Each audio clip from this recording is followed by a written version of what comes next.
தீபாவளி பலகாரத்துக்கு ஓம் பொடி செய்கிறதுக்கு 1 கப் கிட்ட கடலை மாவு எடுத்திருக்கேன்.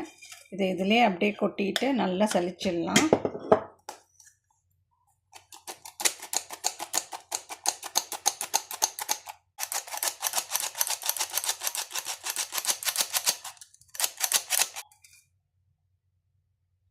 ஒரு கப் கடலை மாவுக்கு 1/4 கப் கிட்ட அரிசி மாவு, இதையும் அப்படியே சலிச்சுக்கலாம்.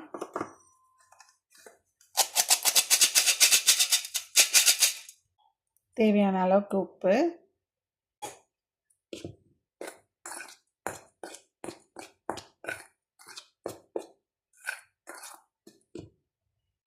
பெருங்காயத்தூள், ஓமத்தை நல்லா இந்த மாதிரி வறுத்து அரைச்சிக்கலாம். ஓமத்தை நல்லா பொடி பண்ணியாச்சு. அதில் 1 ஸ்பூன் மட்டும் எடுத்துக்கிட்டு அதில் நல்லா தண்ணியை கரைச்சிட்டு இதில் இப்போ வடிகட்டியால் அப்படியே ஊற்றிக்கலாம்.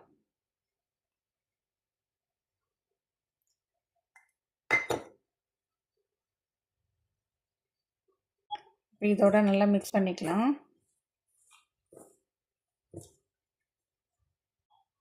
இந்த அளவுக்கு நல்லா இது பண்ணிக்கணும். இப்போ நம்ம தண்ணி ஆட் பண்ணிக்கிட்டா கரெக்டாக இருக்கும் ஓமம் பொடிக்கு. ஓமம் பொடியில் நல்லா சூடான எண்ணெயை இதோட ஆட் பண்ணிக்கலாம்.